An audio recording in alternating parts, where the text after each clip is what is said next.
Por segunda vez en el canal nos acompaña el extraordinario astrólogo tradicionalista, el señor Pablo Janiszewski, directamente desde Chile. Y esta vez charlamos con Pablo respecto al tema de la reencarnación y su relación con la astrología. Hablamos de la historia del concepto de la reencarnación y sus diferentes elucidaciones en Occidente a través del tiempo y de cómo esta, la reencarnación, se ha incursionado en la astrología contemporánea como fenómeno moderno tan temprano como hace 2 escasos siglos. De verdad que no importa su trasfondo astrológico, definitivamente no querrán perderse esta entrevista si de verdad quieren conocer el problema existente de la reencarnación dentro de la astrología contemporánea. Sin más preámbulos, comencemos. Disfruten.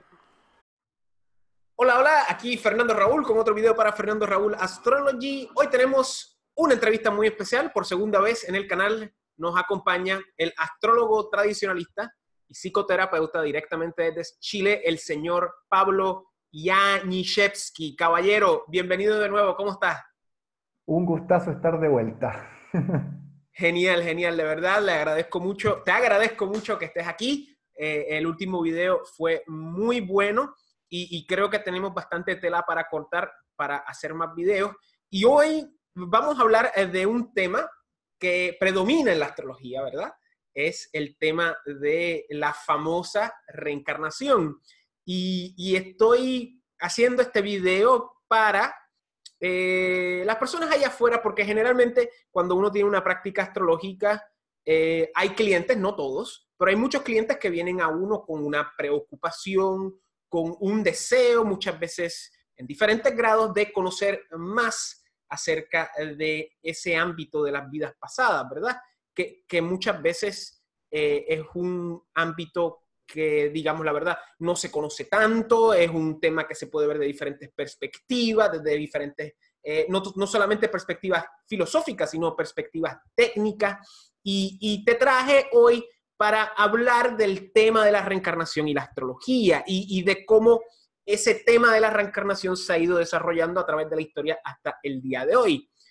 Su validez, su relevancia, su relación con la astrología y realmente vamos a hablar del tema y vamos a desmenuzarlo para ver qué es cierto, qué es falso y qué es gris. Y probablemente lo gris es mucho más grande que cualquiera de los dos. Pablo, empezando desde el principio, o sea, vamos a remontarnos al pasado científicamente constatable que conocemos de la astrología.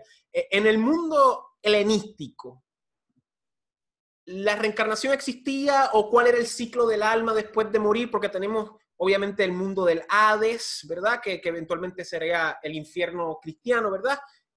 Aunque algunas personas podrían decir que no, pero la idea es, ¿qué pasaba? O sea, ¿cuál era la filosofía, la necrofilosofía del mundo helenístico en relación al alma o al espíritu? ¿Y qué pasaba luego de la muerte? Y si el alma y el espíritu es la misma cosa, que es otro dilema. Pero ¿qué pasaba después de la muerte? ¿La persona iba al infierno, iba al cielo, al campo de los Elíseos o sencillamente reencarnaba? En el mundo helenístico, ¿cómo era que se veía eso? Bueno, ahí hay un problema para abordar ese tema y el problema es que en el mundo helenístico no existía un criterio unánime, no había una sola visión respecto a este asunto. Hay varias respuestas posibles y dependía mucho de a qué grupo en específico hacemos referencia. Pero para simplificar, podemos dividir la respuesta a esa pregunta en dos grandes grupos.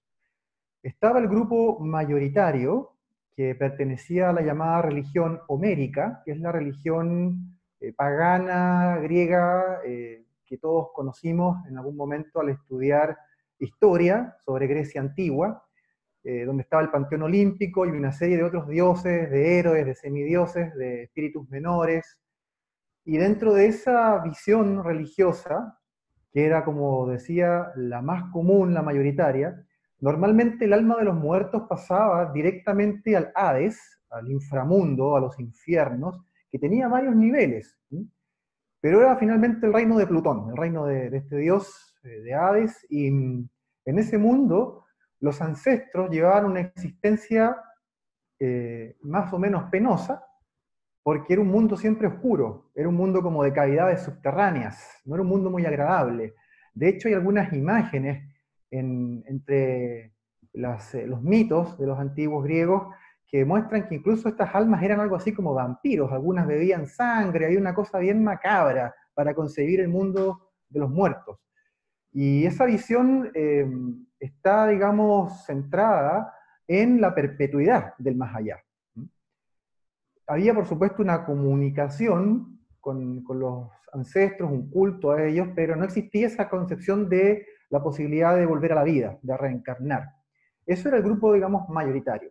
Pero luego hay una minoría de algunos grupos muy ligados a las religiones mistéricas en particular, es decir, estos pequeños grupúsculos iniciáticos de una visión más bien ligada al esoterismo que a la religiosidad popular, como era el caso anterior.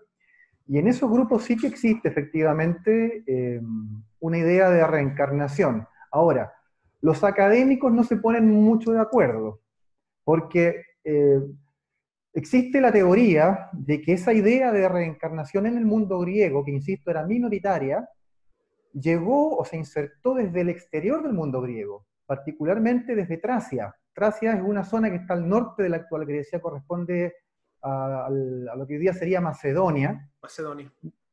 Y los tracios tenían unos cultos de corte, como decíamos, esotérico, iniciático, y había uno particularmente muy importante que se extendió por toda Tracia y luego ingresó a Grecia, que era el orfismo, que eran los seguidores de Orfeo, este famoso héroe mítico, que era una especie de semidios de la música, que tocaba la lira, se dice que fue el creador de la lira de 7 cuerdas, que era capaz de encantar a los animales, de hacerlos entrar en una especie de estado hipnótico, con su voz, con sus cánticos acompañados de las cuerdas de la lira, y que, ¿no es cierto?, él va al inframundo a buscar a su amada, que había sido picada por una serpiente, termina en el Hades, y él va y por medio de cánticos convence a Plutón Hades de que lo deje llevársela. Pero ocurre, ¿no es cierto?, esta tragedia en donde Mira para atrás. No mires para atrás, ustedes no pueden mirar para atrás, porque si miran para atrás se jodieron, y ella va y mira para atrás, porque habían unos ruidos, unas cosas medias espantosas como de demonios y fantasmas ahí, ella se da vuelta. ¿Cómo era que se llamaba ella? Perséfone. No, Perséfone es la esposa de Hades. De Hades, correcto, sí. Ella se llama, deja recordar. Yo lo busco ahora. Me parece que es con él, nombre. Es un nombre bien griego. Sí. Ya me voy a acordar. Eurídice creo que era el nombre. Eurídice, exactamente. Sí, Eurídice. Sí. Y bueno, Eurídice se da vuelta entonces y se pierde para siempre en el Hades. Y ahí la tragedia, bueno, cuenta de que Orfeo, en su profundo dolor, termina golpeando las cuerdas de su lira, y los sonidos que él emite son tan desgarradores que finalmente un grupo de mujeres ya no lo soporta más y se lanzan encima a despedazarlo, a matarlo. Es una tragedia, pero a partir de ese mito se desarrolla toda una religión mistérica, que es el orfismo. Y el orfismo aparentemente planteaba el ciclo de las reencarnaciones como un dogma fundamental de su credo. Digo que los académicos no se ponen muy de acuerdo en esto, porque hay quienes sostienen que sí, que los órficos creían en la reencarnación, mientras que hay otro grupo que dice que no está tan claro, que podría no ser así. Ahora, lo que sí está muy claro es que luego hay otro grupo que está dentro de la Grecia antigua, que sí sostenía rajatabla la reencarnación, y que sí estaba también muy influido por las creencias órficas, que eran anteriores a este grupo. Me refiero a los pitagóricos, a los seguidores de Pitágoras. Era doctrina pitagórica esencial el tema de la metempsícosis, que esa es la palabra griega para decir reencarnación. La palabra metempsícosis es una palabra compuesta, tiene 4 partículas, ¿no? Está meta, que significa algo así como más allá, está en, que significa dentro o en algo, Está psique, que es alma, y osis, que significa proceso o movimiento de algo. Entonces, metempsicosis, traducido de manera más o menos literal, significa el movimiento o el viaje o la transmigración del alma. Y ese era el concepto que los pitagóricos utilizaban y por el medio del cual lograban explicar cosas como, por ejemplo, las aparentes injusticias de la vida, donde hay alguien que nace rico, otro que nace pobre.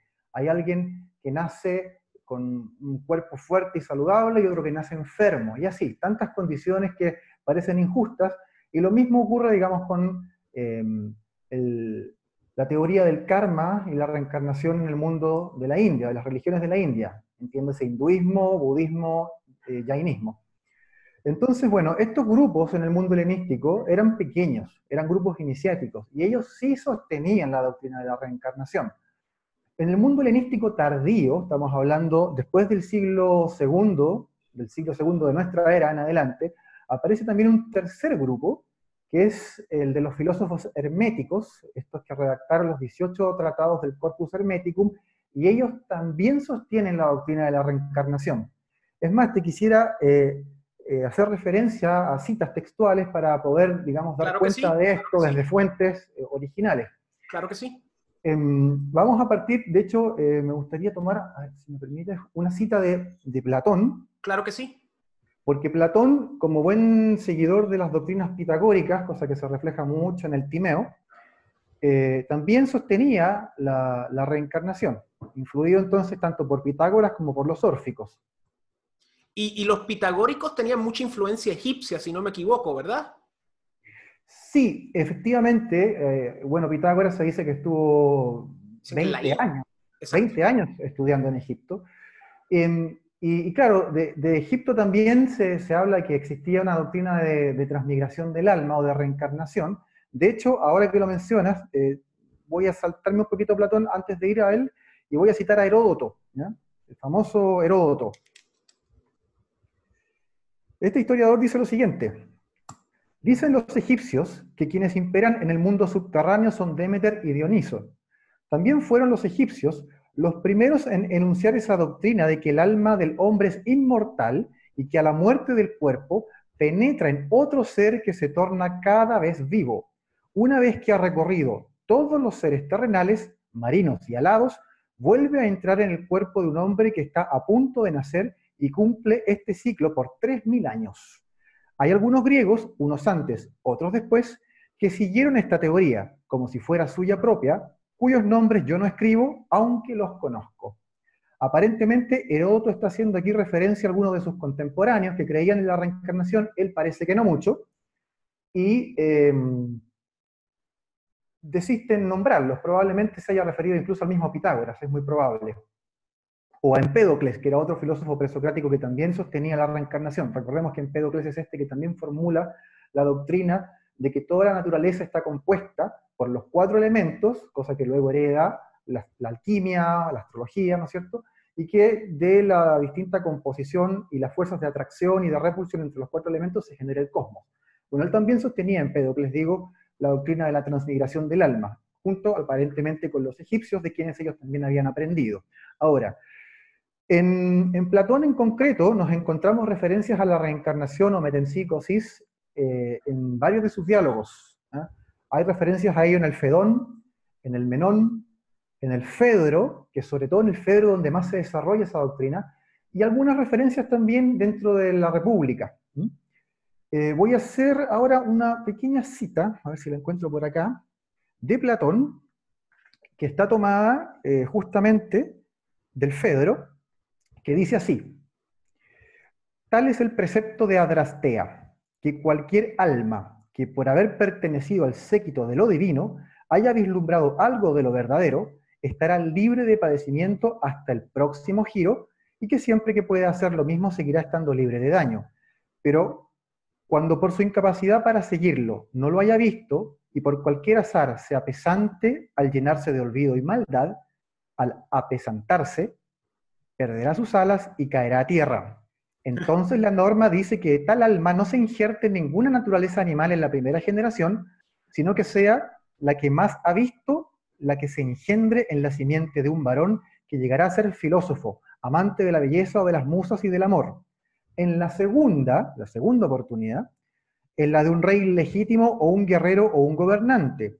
En la tercera, en la de un político o un administrador o un empresario. En la cuarta, en la de un amante del esfuerzo, un gimnasta o el que va a dedicarse a la curación de cuerpos. En la quinta, en una vida dedicada a la adivinación o experto en algún rito de iniciación. A la sexta, le irá bien un poeta o alguno de los que se dedican a la imitación. A la séptima, un artesano o un campesino. A la octava, un sofista o demagogo. Y a la novena, un tirano. ¿Un esclavo? Ah, ok, tirano. Un tirano, ¿no? Es lo peor de lo peor, es el tirano. Pues allí mismo, dice, de donde partió, no vuelve alma alguna antes de 10.000 años. Imagínate. Entonces, es evidente que en el mundo helenístico la doctrina de la reencarnación existe, está ahí, se le llama metempsicosis. Pero no es patrimonio de toda la cultura griega o de toda la religiosidad griega, sino de ciertos grupos específicos que la sostienen. Entre ellos citamos, ¿no es cierto?, a gente como Empédocles, como Pitágoras, como Platón, pero luego, de manera más tardía, aparecen los neoplatónicos, claro. Y tenemos ahí, ¿no es cierto?, a Plotino, a Proclo, a Yámblico, a Porfirio. Todos ellos también son firmes defensores de la doctrina de la metempsicosis. Pero insisto, son grupos, digamos, no mayoritarios en absoluto. Sí, que a veces las personas no tienen en mente que el mundo helenístico era bastante heterogéneo en sus prácticas espirituales, ¿verdad? Habían diferentes cultos, de la misma manera que hoy en día las personas no saben que en la India hay diferentes cultos y es bastante heterogéneo, o sea, que sigue cierto parámetro, esa tendencia de no homogenizar la espiritualidad.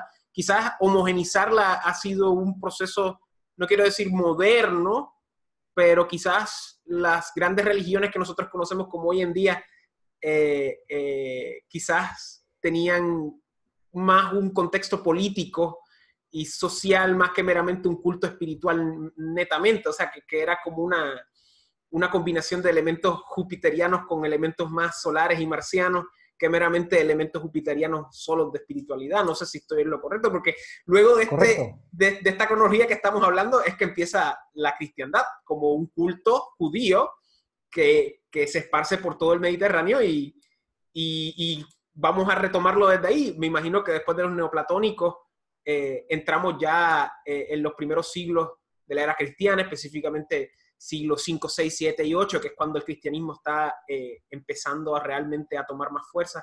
¿Cómo se ve la reencarnación en esta nueva perspectiva, en este nuevo paradigma espiritual en Occidente, o por lo menos en el mundo mediterráneo?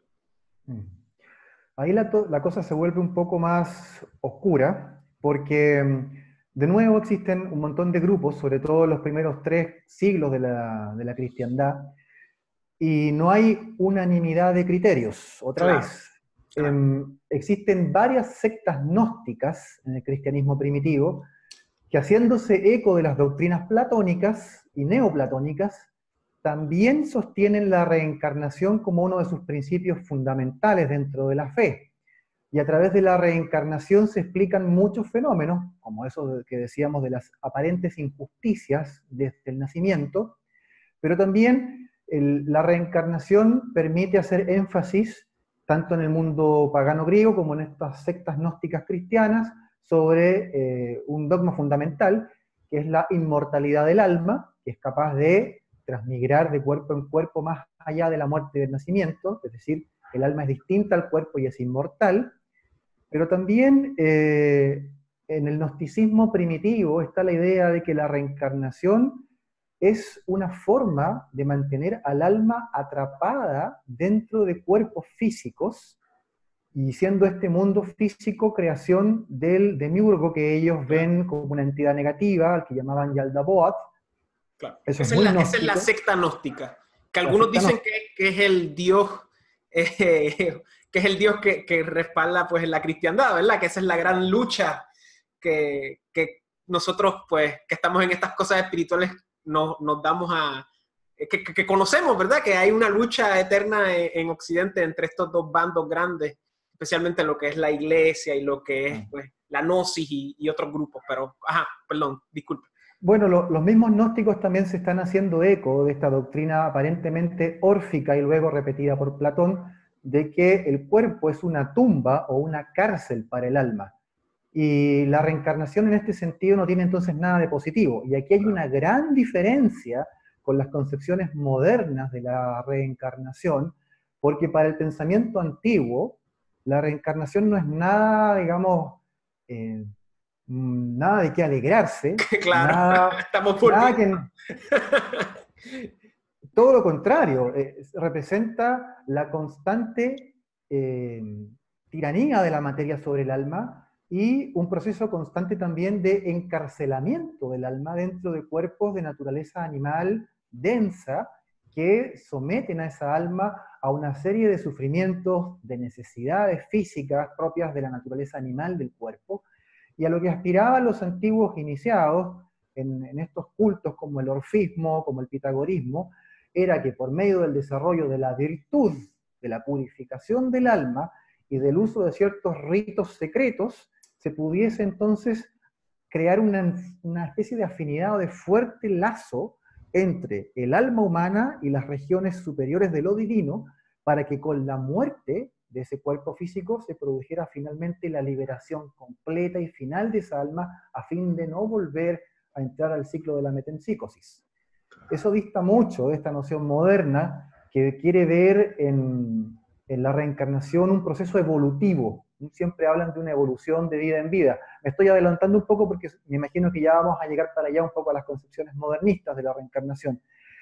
Pero dentro de este mundo del cristianismo, volviendo al tema, existían estas sectas gnósticas, pero que luego, digamos, fueron quedando más al margen ante un cristianismo más mainstream, más ortodoxo, más oficial, que finalmente va a cuajar en el Concilio de Nicea, con el establecimiento de un canon oficial y de una serie de doctrinas que se van a ver reflejadas en el credo cristiano, en el credo niceno, y eso va a significar entonces que las sectas gnósticas van a ser perseguidas, van a convertirse en minorías. Bueno, siempre tuvieron vocación de minoría en todo caso, porque eran grupos iniciáticos secretos, a diferencia del cristianismo oficial, que estaba abierto para todo el mundo. Y entonces, bueno, la cristiandad que viene después del siglo IV en adelante, ya es una cristiandad que no sostiene para nada la reencarnación, la rechaza rotundamente como una doctrina falsa, de origen pagano, y el hombre entonces tendría una sola vida, su alma sería creada junto con el cuerpo, porque no existiría esto de la preexistencia del alma, que se sostiene en las doctrinas platónicas o herméticas, sino que el alma surge en el momento de la concepción, y solo habiendo una vida, entonces tras la muerte toca recibir el premio o el castigo según lo que el alma haya hecho, y según si se adhirió o no se adhirió a las doctrinas del Evangelio. Y esto es lo que va a primar, digamos, durante todo el periodo de la Edad Media, el Renacimiento, incluso hasta nuestros días, ¿no?, dentro del cristianismo como doctrina oficial. Ahora bien, en la Edad Media existió un grupo que fue una especie de resurrección del gnosticismo, que eran los albigenses, o cátaros. Ellos también, igual que los bogomilos, que eran otro grupo que estaba para el lado de Bulgaria, que eran primos hermanos los bogomilos con los cátaros, ellos sostenían también la reencarnación, haciéndose también, digamos, una reminiscencia de lo que habían sido los primitivos grupos gnósticos de los primeros siglos. Fueron brutalmente perseguidos y finalmente la cruzada eliminados. albigense, claro. Exactamente, durante una gran cruzada en el sur de Francia que los borró del mapa. Que fue horrible, o sea, fue una cosa bien violenta. Fue una carnicería. Sí. Fue una carnicería. Pero de nuevo son excepciones porque la doctrina oficial de la cristiandad siempre fue, digamos, que hay solo una vida y ya está. La reencarnación es una falacia. Dentro del mundo medieval tardío, yo diría incluso ya más metiéndose hacia el Renacimiento y el Barroco, aparecen también en Europa una corriente dentro del judaísmo, una corriente esotérica, claro, también minoritaria, que son los cabalistas. ¿Ya? Y los cabalistas, no todos, ojo que no todos, pero muchos de ellos, sostienen también una suerte de reencarnación. No es exactamente igual que el concepto de la metempsicosis griega o de la idea de reencarnación en el hinduismo o en el budismo, es distinta. La doctrina se llama en hebreo Gilgul Neshamot. Gilgul Neshamot significa literalmente transmigración del alma, pero está más reducida o limitada a una serie de reencarnaciones solo en cuerpos humanos, nunca en animales o en otros seres, solo humanos, y limitada también a 2, 3 o hasta 4 reencarnaciones posibles, no más que eso, como 2, 3 o 4 oportunidades que Dios le daría al alma para hacer el tikkun. El tikkun es la rectificación de su propia naturaleza, la purificación, a fin de vivir de acuerdo con los mitzvot, que son los preceptos del judaísmo. Y si se hace esa rectificación en vida, a lo largo de estas 3 o 4 vidas, entonces el alma pasaría ya definitivamente a la bienaventuranza del más allá. Pero esto es doctrina cabalística, no es algo del judaísmo ortodoxo oficial, tampoco es mayoritario en absoluto. Pero sí existía dentro del mundo mediterráneo por el que me estabas preguntando. Y así, existen algunas también excepciones, por ejemplo, en el Islam. En el mundo musulmán hay algunas sectas como los alawiyas, por ejemplo, que son de Siria, Ah, y los sí, sí, sí, drusos, sí, sí. y Que los dicen drusos también. que reencarnan en cuerpos judíos, creo que era también. Es que hay como un intercambio de almas entre los musulmanes y los islamistas de esta secta. Sí, creo que recuerdo eso. Hay de todo, digamos, en Sí, hay las de viñas todo. del Señor. Sí. Pero son, de nuevo, grupos pequeños, los drusos también. Los drusos no son exactamente musulmanes, los alawíes sí, pero los drusos son una religión aparte, muy emparentada con el Islam, pero que también plantean la reencarnación o metempsicosis como una doctrina propia. Y quisiera hacer referencia en este minuto respecto a lo que ocurre en el mundo del tradicionalismo sobre esta doctrina, porque allí hay un problema. Y yo sé que me voy a meter en un tema muy polémico, porque seguramente me voy a ganar el abucheo de un lado y del otro. Adelante. Y es que el que podríamos decir es casi el padre del pensamiento tradicionalista en el siglo XX, que es René Guénon, Claro. el gran metafísico francés a quien le debo muchísimo. Él, en un libro muy famoso que es El error espiritista, habla de la reencarnación, habla de ella, pero la niega, en efecto la niega. Y bueno, dice algo que es muy cierto en todo caso, refiere, digamos, de dónde salieron las doctrinas de reencarnación en la modernidad, de dónde surgió esto, cómo se hizo tan popular en Occidente, a pesar de que el etos cultural, que es judeocristiano, niega la reencarnación. Y eso surgió efectivamente, como bien lo señala Guénon, de Allan Kardec. Fue Allan Kardec el originador de esta doctrina. Y, el padre del espiritismo moderno, correcto. Exactamente, el padre del espiritismo moderno, o de una de las corrientes del espiritismo moderno, porque él es el padre de la corriente francesa del espiritismo moderno. Había en paralelo otra corriente, que es la corriente británica, pero que no fue tan popular. Fue la corriente francesa la que más se extendió por el mundo. Y Allan Especialmente Kardec, por Hispanoamérica, mucho. correcto. Sí. Y, por ejemplo, en Brasil eso prendió como pólvora. Entonces, bueno, Allan Kardec, que no se llamaba así, tenía un nombre, Hipólito se llamaba, Hipólito León de Nizar-Rivel, o Rivel, no sé cómo se pronuncia bien eso en francés, se cambia el nombre a Allan Kardec porque uno de estos espíritus le dice que él en una vida pasada, ¿no?, había sido un tipo llamado Allan Kardec en la época de los druidas y de los antiguos celtas. Entonces, él se cambia el nombre y se dedica a expandir la doctrina espiritista por el mundo. Y es él el que habla de la reencarnación, él es el que dice que las almas pasan por una serie de vidas y de vidas que la van perfeccionando. Entonces empieza a aparecer esta idea de la evolución y del perfeccionamiento por medio de las sucesivas reencarnaciones, algo que es muy moderno, ¿ya? Modernísimo. Porque esa cosa de que la reencarnación es casi un fenómeno positivo, bueno para el alma, porque te va mejorando vida tras vida, no tiene un antecedente en las religiones que efectivamente sostenían la reencarnación, por ejemplo, el hinduismo o el budismo.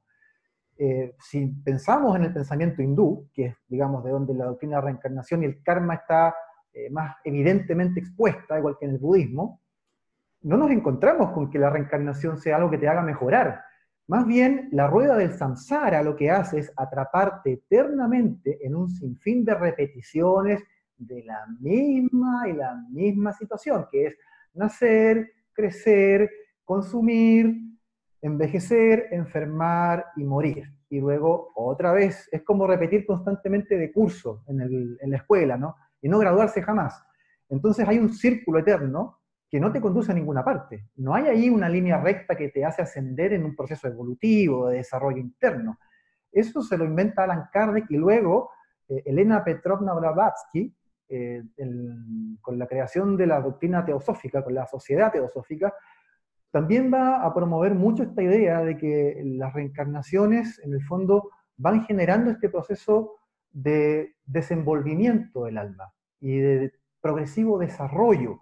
Y esto va entonces a extenderse de manera muy transversal en Occidente en todos estos movimientos espiritualistas de distinto cuño, pero se va a volver una visión muy, muy popular y que, como decíamos, no guarda mucha relación con la concepción oriental de reencarnación, a pesar de que el mismo Alan Kardec o la misma Blavatsky, sobre todo Blavatsky, tienen, digamos, un basamento oriental para sus doctrinas, porque se referían constantemente, sobre todo la gente de la sociedad teosófica, a fuentes hindúes y a fuentes budistas, las cita permanentemente en la doctrina secreta, y sin embargo las reinterpreta, ¿no? Y las reinterpreta de esta manera. Entonces, está esa concepción de una reencarnación como proceso evolutivo positivo, ascendente. Lineal. Lineal, en vez de circular, lineal, y lineal ascendente. Entonces, bueno, René Guénon, viendo esta situación, en este libro que es El error espiritista, critica fuertemente esta noción de reencarnación, diciendo que es un invento puramente moderno, y tiene razón, en parte, en parte. Ahora, ¿por qué digo en parte? Y aquí está lo polémico. Aquí está lo gris, exacto. Y es que René Guénon hace una triple distinción que a mi juicio es completamente equivocada. Distingue entre reencarnación al estilo teosófico y al estilo espiritista, Moderno. moderno, y lo rechaza completamente como una falsedad. Pero luego hace una doble distinción también entre lo que es la metempsicosis y la transmigración. Usa esos tres términos: reencarnación, metempsicosis, transmigración, como que son tres cosas distintas. Reencarnación sería entonces de lo que habla Alan Kardec y los espiritistas, el error moderno. Luego él dice que la metempsicosis sería simplemente la transmisión de algunos elementos psíquicos, de especies de restos psicológicos del Como el récord moribundo, o el Akashic. muerto. Claro, o el cascarón astral, que en el fondo no es el alma inmortal del sujeto, sino son simplemente desechos y restos psicológicos que son capaces de traspasarse desde un muerto a una persona viva. Y a eso él le llamaría metempsicosis. Y luego ok, no, eso sería otra cosa. Ok, sí, entiendo. Y luego está la transmigración en Guénon, y la transmigración, a diferencia de la metempsicosis, sería este proceso por el cual el alma efectivamente va ascendiendo de grados, en grados del ser. Entonces, tras la muerte directamente se pasaría a los reinos superiores, llámese reinos angélicos, divinos, como se lo quiera llamar, pero una existencia superior, de grado superior al rango humano. Pero esto también implica una idea de que dentro de la gran cadena del ser hay un proceso ascendente, ¿no? Entonces, bueno, el error está en confundir los términos metempsicosis con el traspaso de cascarones psíquicos. Es lo que yo acabo de hacer. Claro. Y no entender que la palabra metempsicosis en griego, literalmente, como ya lo habíamos dicho, significa transmigración del alma, justamente. Está ahí el error, digamos. Pero habiendo aclarado eso, digamos, es muy cierto lo que él señala al cuestionar esta idea de que la reencarnación es un proceso de evolución, ¿sí? De perfeccionamiento, de desarrollo de cualidades y propiedades del alma, en un sentido positivo. La reencarnación realmente es un círculo sin fin, que conduce siempre al mismo punto. Es como tener un burrito amarrado a estos pozos de agua del desierto que van girando en círculos para que se mueva, ¿no es cierto?, la rueda que va extrayendo el agua desde el fondo de la tierra, y el burro siempre vuelve al mismo punto. No hay un avance ahí, no hay ninguna evolución de nada. Entonces, la vida espiritual auténtica consiste en romper con ese círculo, en la liberación, en lo que los hindúes llaman el moksha. Moksha. Y en las doctrinas herméticas ocurre algo semejante. Pero en el hermetismo, a diferencia de lo que ocurre con el jainismo, el budismo y el hinduismo, hay una noción de reencarnación que es más cercana a esta idea de transmigración de la que está hablando René Guénon. Es mucho más cercana. Voy a leer una cita también del Corpus Hermeticum, del tratado número 10, concretamente de los fragmentos 7 y 8 del Corpus, dentro del capítulo 10. Dice así, está hablando Hermes Trismegisto, ¿verdad? Hermes Trismegisto, el mismísimo Hermes. Dice así, toda alma separada, hijo mío, sufre varias metamorfosis o cambios. Pero ahora, ¿qué quieres decir con separada? Le pregunta Asclepio, su discípulo, y él responde, ¿no has oído hablar en las lecciones generales que es de una sola alma, el alma del todo, de donde provienen todas esas almas que se arremolinan en el cosmos como distribuidas en sus partes? Pues numerosas son las metamorfosis de esas almas, las de unas hacia una suerte más feliz, las de otras hacia una suerte contraria, porque las almas reptantes pasan a animales acuáticos, las almas acuáticas a animales terrestres, las almas terrestres a volátiles, las almas aéreas a hombres.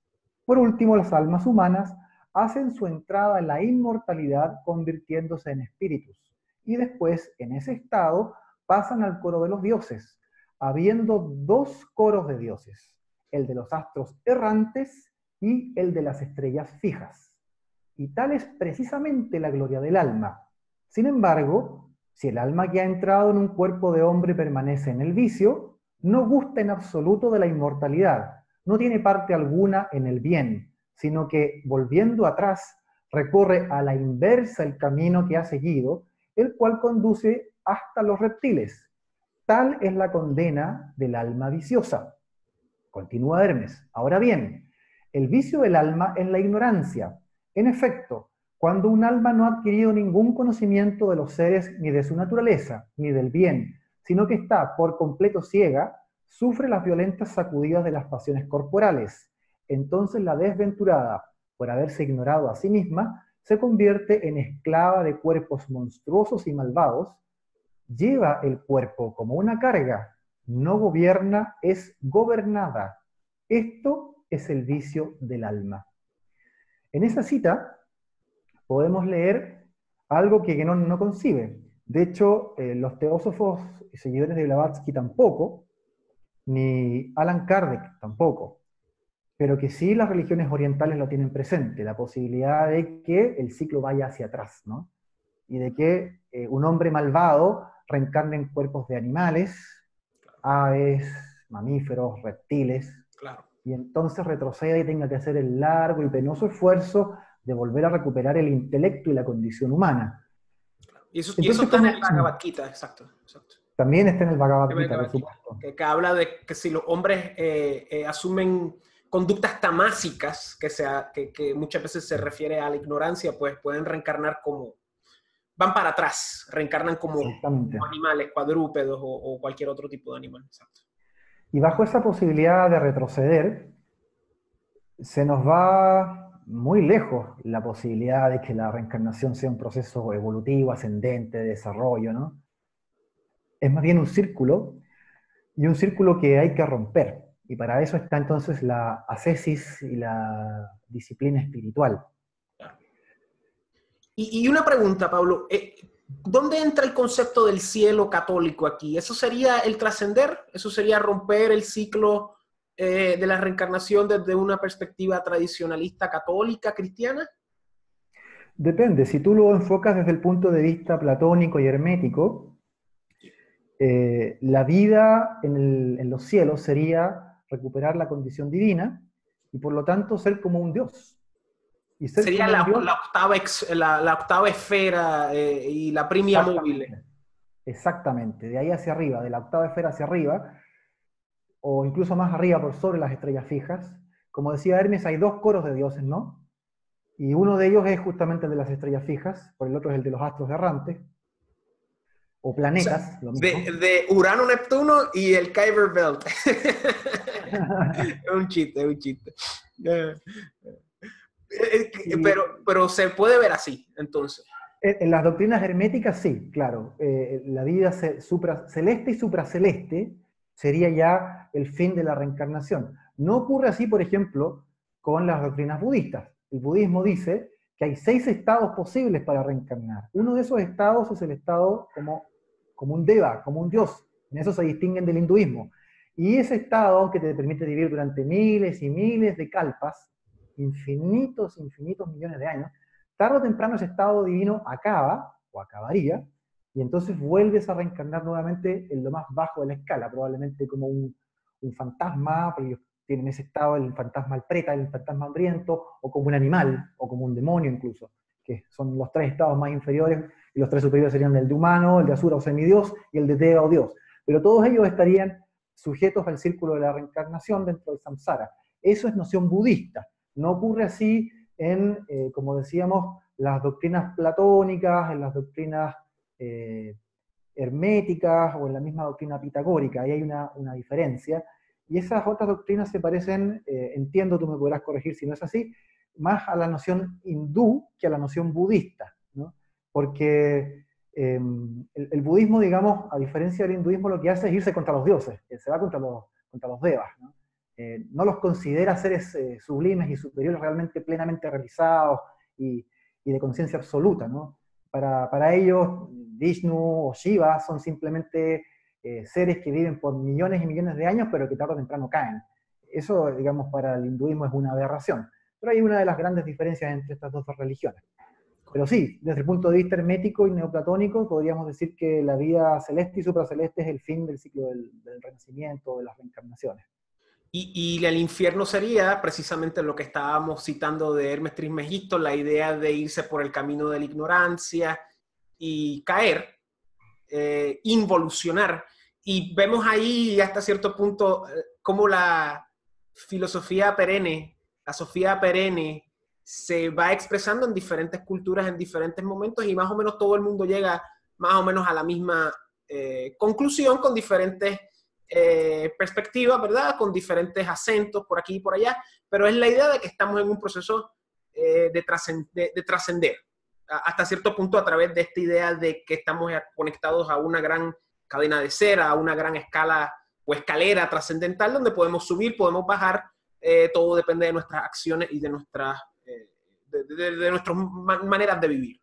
O sea, que hemos hablado bastante hasta el momento y como podrán ver, como dijimos al principio, hay mucho gris, hemos hablado de mucho popurrí y he apuntado varias cosas hasta el momento y lo que podemos ver es que en el mundo helenístico no hay tanta homogeneidad respecto a lo que es la reencarnación, ¿verdad?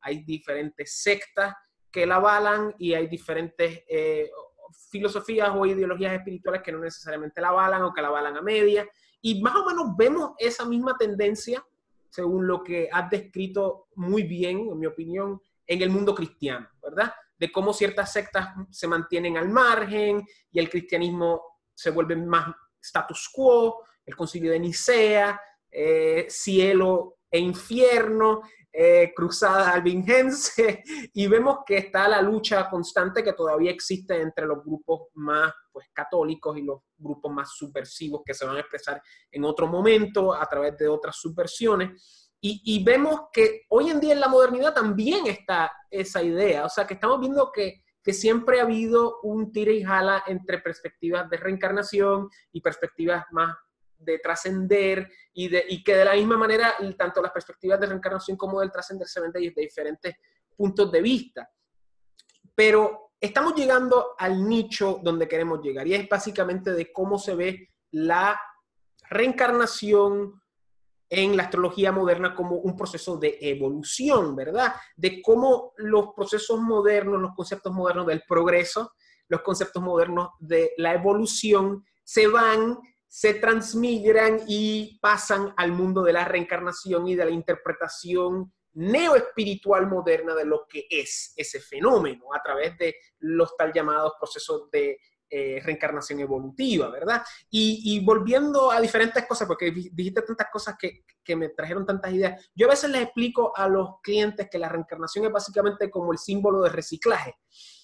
Realmente la reencarnación no estamos reciclando. O sea, yo soy Fernando, tú eres Pablo y no vamos a existir más nunca. O sea, lo que va a existir si reencarnamos es otra cosa. Es básicamente esa semilla, ese récord akáshico, si le quieren llamar, o esa esencia más mínima que nuevamente va a crear otra psicología, va a crear otra mente, va a crear otra personalidad, porque obviamente hay dos muertes, que eso es otra cosa que la gente no conoce muchas veces, que está la muerte física y está también la muerte, yo le digo la muerte lunar, es la muerte psicológica, la muerte del ego hasta cierto punto, pero realmente la reencarnación en el concepto tradicional hindú es un concepto de reciclaje. Y es un concepto, como tú mencionas, que no te has graduado, así que tienes que volver. Y obviamente están también el karma, que no nos vamos a meter ahí, también está la cuestión de los samskaras, o sea, de cómo podemos expresar ciertas cosas, y en la rueda del samsara, tú sabes. Pero la percepción moderna de la reencarnación, como tú muy bien has apuntado, empieza a mediados, digamos, del siglo XIX. Mediados finales, siglo XIX, con el teosofismo y el espiritismo. Y Pues como concretamente con una publicación, ¿eh? Es cuando se publicó el libro de los espíritus en 1857, que es de Allan Kardec. Fue justo esa la fecha en donde esta cosa, boom, agarra vuelo y se populariza. Y yo quería hacer otra, que en la última entrevista hablamos de esto referente a los procesos subversivos revolucionarios del siglo XVIII, que lo asocié con el descubrimiento de Urano, y podemos ver cómo esto está sucediendo ahora con más o menos, no las mismas fechas, pero más o menos con las fechas del descubrimiento de Neptuno. Y vemos que esta versión moderna de la reencarnación precisamente viene de elementos europeos subversivos, o por lo menos espiritualmente subversivos en relación a la espiritualidad de status quo del cristianismo de esa época, que están reinterpretando, redescubriendo también, porque ahí hicieron un trabajo importante en traer ese conocimiento a Europa, este conocimiento oriental, reinterpretándolo, y reinterpretan la evolución, el progreso a través de la reencarnación. Y tú citaste a René Guénon, y podemos también citar a Julius Evola, que obviamente cita a René Guénon, ¿verdad? Si René Guénon es el papa, Julius Evola es el chatría, es el rey, ¿verdad? Que así es como yo lo comparo, pero él en su libro de Máscara y Rostro del espiritualismo contemporáneo, él también habla de cómo el espiritismo y el teosofismo fueron instrumentales en crear la espiritualidad moderna contemporánea, y cómo eso va introduciéndose lentamente a través de todos los campos esotéricos, y eso incluye la astrología, ¿verdad? Que lo mismo podríamos decir del Kabbalah, hasta cierto punto después del Renacimiento, de cómo el Kabbalah se va introduciendo por todas otras tradiciones esotéricas y cómo se va mezclando con casi todo, hasta el día de hoy que el Kabbalah se mezcla con todo. Pues de la misma manera, estas ideas modernas de evolución, de progreso, se van introduciendo al mundo espiritual. Y llegamos al momento que ya pasamos la introducción, ahora vamos a la parte astrológica. Pablo, ¿qué es la astrología que lidia con el tema de la reencarnación evolutiva? ¿Qué es lo que propone, sin necesariamente hablar de la historia de ella, pero qué es lo que propone, cuál es la idea y cómo la podemos contextualizar en todo lo que hemos hablado hasta el momento? Hay que partir por decir que en la tradición astrológica, al menos en los textos que conocemos actualmente, porque como tú mismo estuviste viendo en la entrevista pasada que hiciste con Eduardo Eduardo, Gramaglia, con claro, Eduardo Eduardo. Gramaglia. Hay mucho texto sin traducir o mucho texto que está por ahí guardado en bibliotecas europeas, polvoriento, ¿no es cierto? Pero hasta donde se conoce por ahora, la tradición astrológica no hay ninguna referencia, ninguna técnica, ningún cálculo específico para determinar tu vida pasada, ni tu vida En la futura hindú tampoco. tampoco, que la gente tiene que saber eso. En la hindú Ajá. tampoco. El hindú no dice nada de haz esto y haz esto para averiguar, que yo sepa, ¿verdad? Pero por lo menos en Parashara, en Jaimini y los otros clásicos, o sea, Baraja Mihira, nadie habla de vidas pasadas como se habla hoy en día de vidas pasadas. Así es. Yo hago la salvedad de que los textos que se conocen, los que se han estudiado, los que han salido a la luz, textos antiguos, no tanto del periodo helenístico como del periodo medieval, del Renacimiento, del Barroco, no existe ningún cálculo, ninguna técnica, ni ninguna referencia astrológica a la reencarnación, pero hago la salvedad de que pueda existir algo por ahí. Que Porque, no conocemos, claro. claro, puede, olvidado por ahí en alguna biblioteca, puede ser. Tengo serias dudas, la verdad, pero no me cierro a la posibilidad. No me cierro a ella debido a que, como el contexto de la astrología occidental tradicional es la filosofía hermética, y como veíamos en el mismo Corpus Hermeticum se habla de reencarnación o de metempsicosis, pues podría existir algún tipo de referencia astrológica a la reencarnación. Sin embargo, hasta donde se conoce no hay nada, absolutamente nada. Hecha esa salvedad, y habiendo aclarado el punto, vayamos entonces a la astrología moderna. La astrología moderna tiene otro ethos cultural. No Definitivo. se basa en la filosofía hermética o en el neoplatonismo como la tradición occidental, sino que se basa en lo que ya estábamos discutiendo, en las ideas del espiritismo y en las ideas de la sociedad teosófica, y luego ya más entrado al siglo XX, en las ideas de la psicología arquetipal junguiana. De esas tres fuentes surge, digamos, la teoría o la metateoría de la astrología moderna. Y en ese marco, entonces, la astrología moderna comparte esa visión de la reencarnación como un tema de evolución, de desarrollo, de progreso, o sea, bendita palabra, el progreso. Como que el tiempo va siempre hacia adelante y en el futuro está lo nuevo y está lo bueno, está lo mejor. Entonces, han desarrollado algunas nociones o algunos conceptos que ligarían el radix natal, el Rasi Chakra de ustedes, ¿no? El radix natal lo ligarían con la reencarnación, particularmente los dos nodos lunares, ¿no es cierto? El caput y el cauda draconis, o la cabeza y la cola del dragón. Rahu y Entonces, Ketu, exacto. Rahu y Ketu en la tradición védica, correcto. Entonces, nosotros le llamamos caput y cauda draconis en la tradición occidental. ¿Mm? Estos dos nodos harían referencia, en el caso del nodo sur, al pasado y a la herencia kármica, a lo que tú por karma traes en esta vida de una vida pasada, de todas las vidas pasadas sumadas, ¿no? El karma que está pendiente, el karma que tiene que manifestarse en esta vida y que explicaría que tú hayas nacido con esta configuración astrológica y no con otra.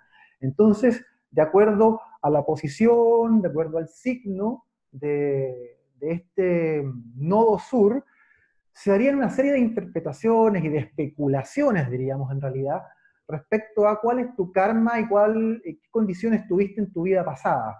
Hay quienes son más comedidos a la hora de la interpretación y solo hablan, digamos, de las trazas kármicas. Otros van mucho más lejos y se atreven a describir tu vida pasada. ¿Mm? Y a la inversa, el nodo norte, o la cabeza del dragón, sería el nodo que apunta hacia el futuro.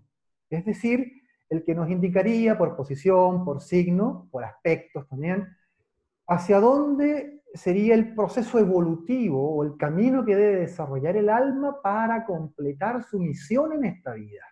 Y eventualmente entonces engendrar las condiciones óptimas para una vida futura y seguir en este proceso lineal o ascendente. Pero, Eh, Estoy tratando de ser lo más sucinto posible porque hay mucha variedad también dentro claro, de las opciones que distintos astrólogos modernos van planteando frente al uso de estos dos nodos. hay algunos que también hacen referencia a algún sistema de casas, ¿no?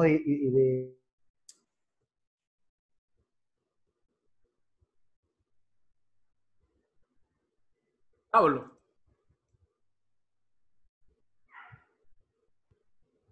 ¿Escuchan? ahí se cortó. Sí, se cortó un segundito. Ahí estamos de vuelta.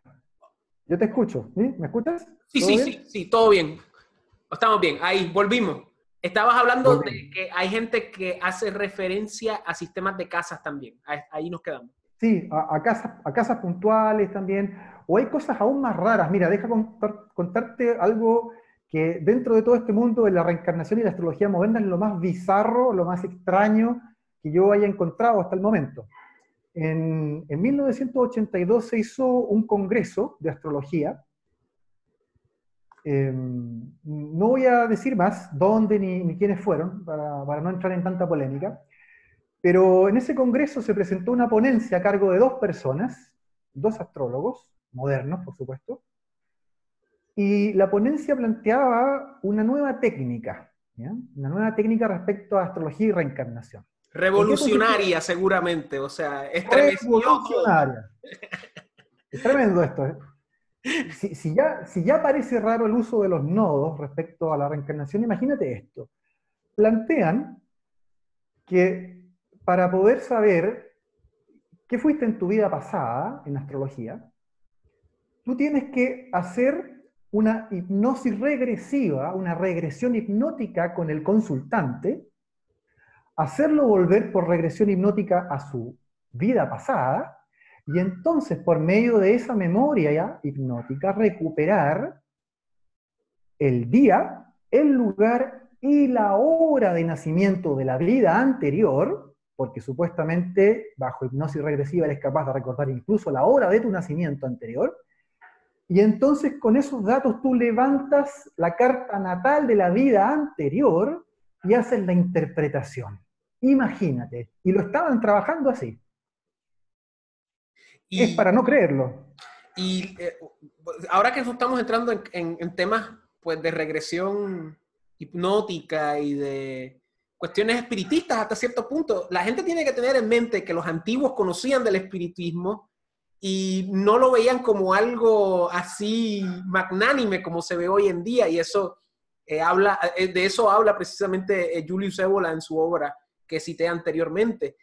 Muchas veces en estos procesos de regresión, muchas veces en estos procesos mediánicos, como que nosotros nos apagamos y dejamos que eh, larvas o entidades desencarnadas que no necesariamente son lo que dicen ser, toman control y realmente pueden tocar o accesar cierta información de algún campo y procesarla y transmitirla como si fueran ellos las personas, sean familiares, sean personas de vidas pasadas, y no necesariamente son esas mismas personas que nosotros pensamos que son los que están pasando, sino que es meramente es como alguien transmitiendo información que no le pertenece a él, que meramente son impostores o ese tipo de cosas. Y eso se conocía en la antigüedad y no se recomendaba, no realmente había cierto, porque es una especie de necromancia hasta cierto punto.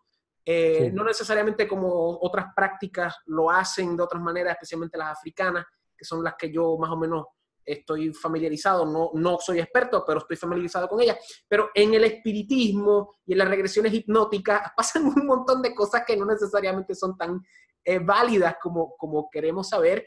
Y disculpa que me haya ido en esta tangente, pero quería también apuntar que en la tradición védica, los nodos, sus descripciones siempre son nocivas, siempre son maléficas, aunque en ciertos casos pueden ser positivas dependiendo de ciertas yogas, pero en la astrología védica, en ningún lado en los textos clásicos hablan de vidas pasadas en relación a los nodos.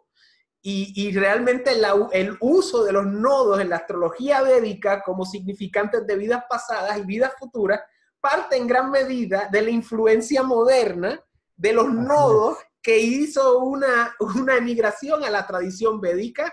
Imagínate, y están así que incluso, eh, hasta el día de hoy, yo solo he escuchado a mucha gente que trabaja en la astrología moderna con los nodos, ¿Qué es pensando en la astrología reencarnación. draconiana, verdad? Eso es lo que le dicen draconiana.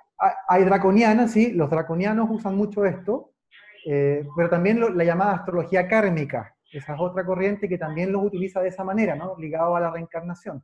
Y ellos dicen que lo han tomado de la astrología védica. Así dicen, que lo han tomado de allá. Y dicen, no, si en la India se trabaja así. Cosa que no es cierta. Ese, y ese es el estado de confusión en el cual nos encontramos, que una técnica moderna pasa a otra escuela astrológica y se hace pasar como si fuera parte de la misma tradición, cuando realmente es una técnica moderna.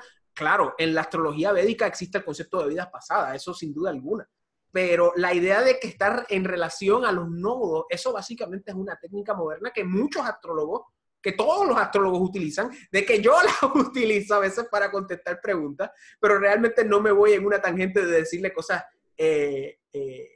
tú sabes, detalles de que pues te moriste así o te moriste así, ese tipo de cosas es irrelevante, es veramente una nota al calce que uno menciona por encimita y ya. Pero esa técnica de vidas pasadas en relación a los nodos es algo moderno.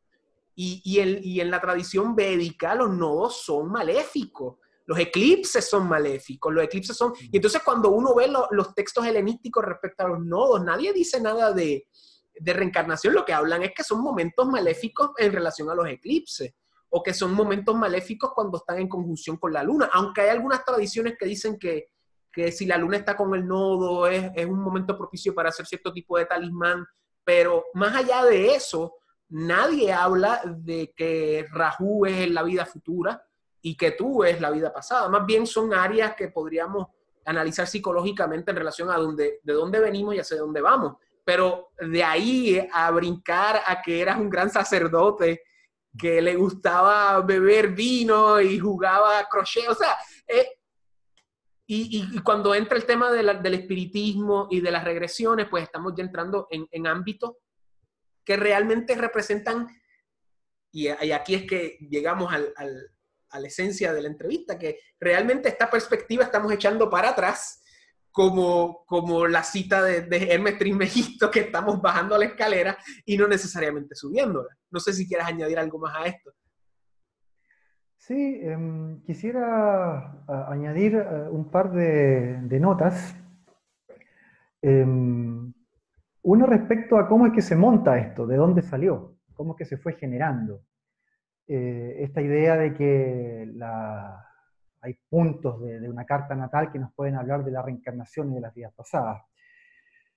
La historia parte desde la recuperación teosófica de la astrología con Alan Leo. Fue Alan Leo quien hacia fines del siglo XIX se propone la labor de recuperar, o más bien de reformular la astrología en términos de las ideas de la sociedad teosófica. A Alan Leo lo podemos considerar prácticamente el padre de la astrología moderna, Correcto. junto con Dane Rudyard, ¿no es cierto?, que sería el padre de la astrología psicológica. Y Alan Leo fue bien explícito. De hecho, él empieza a publicar con cierta frecuencia lo que va a ser la Astrologer's Magazine, y en esa publicación él se propone, literalmente, recuperar o más bien reformular la astrología fusionándola con las ideas de karma y reencarnación. Él lo dice, ¿ya? Lo dice. Y esas ideas de karma y reencarnación, por supuesto, no son las ideas del hinduismo o del budismo al respecto, sino que son las ideas de la sociedad teosófica al respecto, y Correcto. en parte las del espiritismo también. Entonces es Alan Leo el padre tanto de la astrología moderna como de esta idea de que en la carta natal se puede ver, digamos, el karma heredado de una vida pasada. Eso siempre en consonancia con esta doctrina teosófica, o más bien teosofista, habría que decir. Y a partir de esas ideas de Leo, luego hay otros que se hacen eco de lo mismo y lo empiezan a expandir. Por ejemplo, Mark Edmund Jones, en un libro que publica que se llama Filosofía Oculta, imitando y copiando a una verdadera filosofía oculta como es la de Cornelius Agrippa, ¿no? Que publica los 3 tomos de la filosofía oculta en el Renacimiento alemán. Supuestamente hay un cuarto libro también, pero no se sabe. Hay un cuarto que es apócrifo, probablemente no lo escribió Agrippa, pero sí, hay un cuarto. Pero bueno, él toma el mismo título, digamos, pero no tiene nada que ver con Agrippa, y Mark Edmund Jones publica este libro donde también habla sobre karma, reencarnación y astrología. Mark Edmund Jones, ¿no es cierto?, es uno de los grandes nombres dentro de la astrología norteamericana y de la astrología moderna a nivel internacional también. Entonces se va generando de a poquito esta vinculación, pero que ya cuando entramos al siglo XX aparecen una pléyade de nuevos astrólogos, siempre sensacionalistas, que le van a decir al cliente qué fue en su vida pasada y qué es lo que va a hacer en su vida futura. De ahí surge Exacto. Entonces, bueno, está muy vinculado con el nacimiento de la astrología moderna y de la corriente más teosófica de la astrología moderna. Porque no nos encontramos esas ideas tan explícitas, al menos en Dane Rudyard, por ejemplo, que no hace mucha mención de esto, lo menciona muy de paso, pero no lo trabaja realmente. Él está más preocupado de vincular la astrología con la psicología analítica junguiana, pero sin embargo la corriente más teosófica aún subsiste en escuelas como la draconiana, como la kármica, en parte dentro de la astrología evolutiva también. Y bueno, es lo que hay, digamos, pero hay que ser honesto al respecto de tradicional o de herencia del pasado. En esta formulación de la astrología y la reencarnación no hay nada. Claro. Esto surge en el siglo XIX. Y déjame añadir que en la Yotisha, lo único que podría existir en relación a la carta y vidas pasadas es la carta subdivisional D60, que es la más alta y es la más complicada y se requiere de una hora exacta y todo el mundo la analiza de diferentes maneras. O sea, que hasta cierto punto, desde la Yotisha, desde mi entendimiento limitado, obviamente, o sea, podríamos decir que tampoco hay cosas tan similares en una tradición, ¿verdad? Es la idea de esta modernidad y de cómo ha emigrado a todas las prácticas astrológicas. Y sabe Dios si también se ha emigrado también a la tradición mesoamericana, que también eso es otro tema que no vamos a hablar porque también se ha interpretado esa astrología desde una perspectiva moderna. Que eso es algo que tampoco se quiere hablar muchas veces. Pero ya para ir resumiendo, Pablo, ¿por qué tú crees que las personas están tan concentradas y muchas veces cuando llegan a la astrología están tan obsesionados con conocer de sus vidas pasadas? ¿Por qué tú ves esa moda? O sea, ¿por qué, digamos, yo hasta lo veo como un fetiche a veces, pero ¿por qué tú crees que hay tantas personas que están tan enamoradas de esta idea de las vidas pasadas?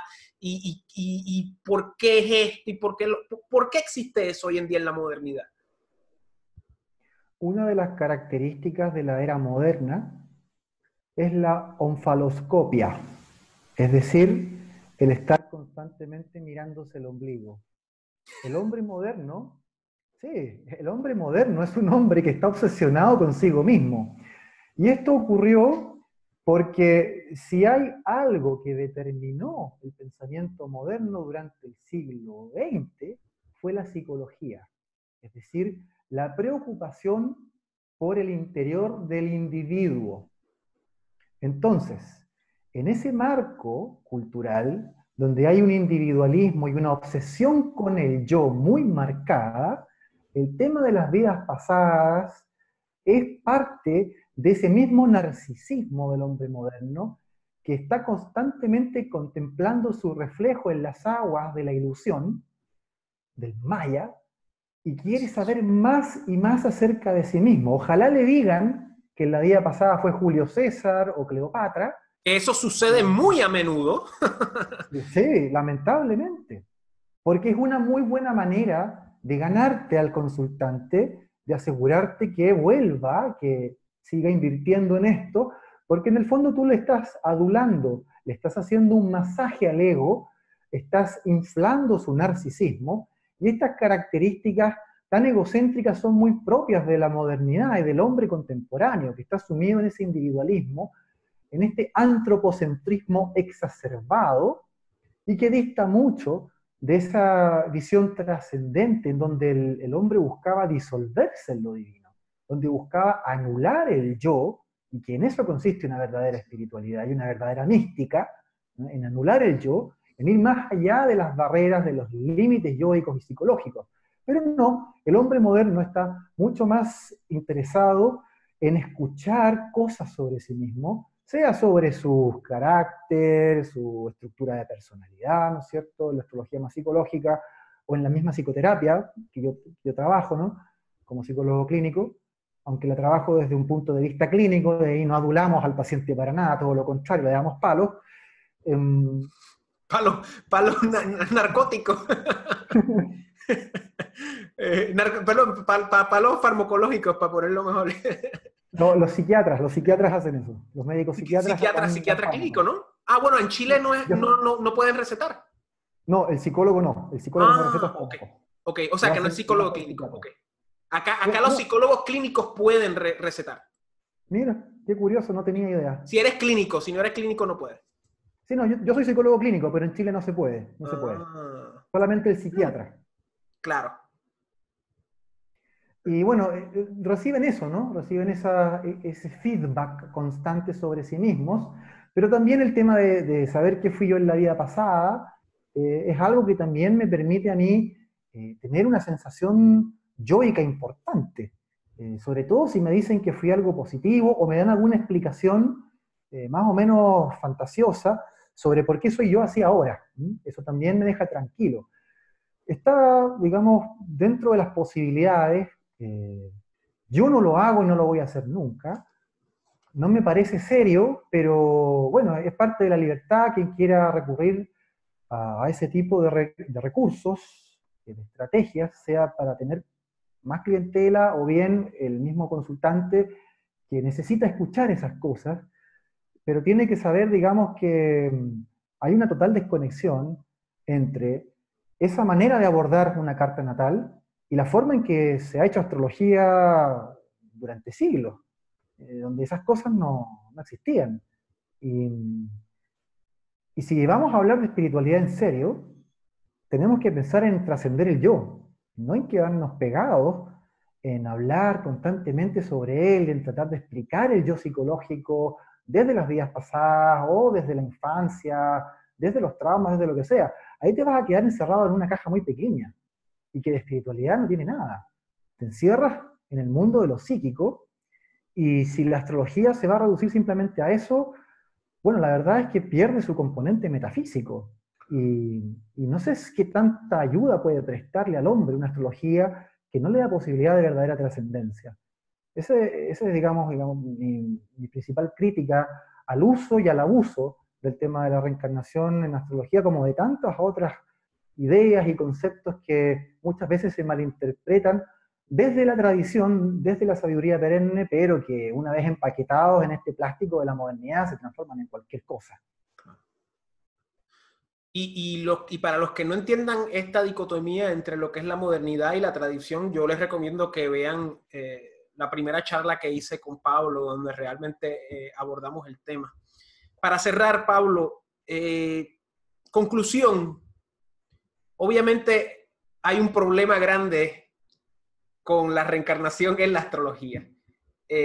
Para concluir, ¿qué tú les recomiendas a todas esas personas que están viendo este video ahora mismo y se están cuestionando? ¡Wow! Esto no lo había visto así, no había visto esta dicotomía, no había visto esta perspectiva. ¿Qué le puedes recomendar a esas personas que quieren saber más acerca de lo que es la astrología tradicional, que quieren saber más acerca del tradicionalismo? ¿Qué le podrías decir a esa gente joven que realmente quizás está abriendo los ojos con esta entrevista que estamos haciendo ahora?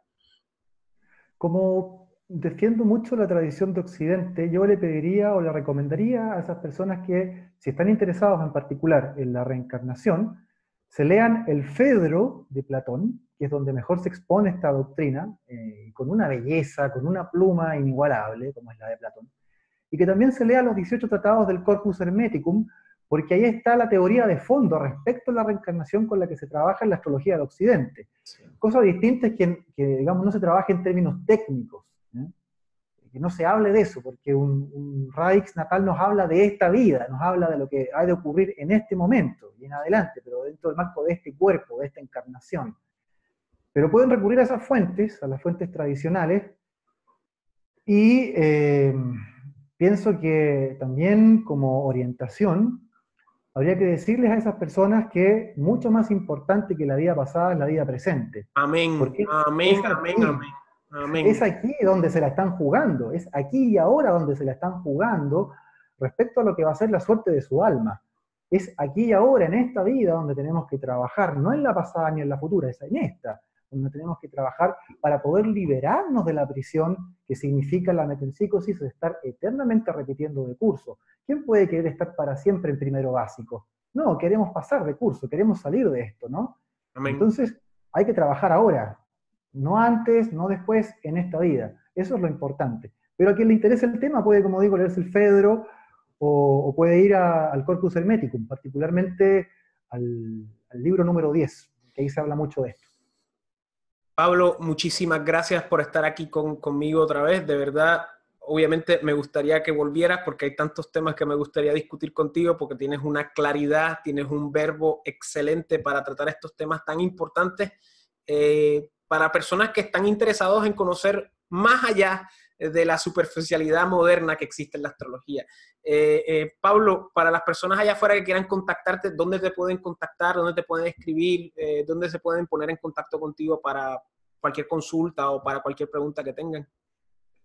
Pueden buscarme directamente en Facebook, por nombre y apellido, Pablo Janiszewski. A través de Facebook yo subo contenidos, columnas, artículos, a veces hago videos también y los publico ahí. Es una manera de entrar en contacto bien rápida.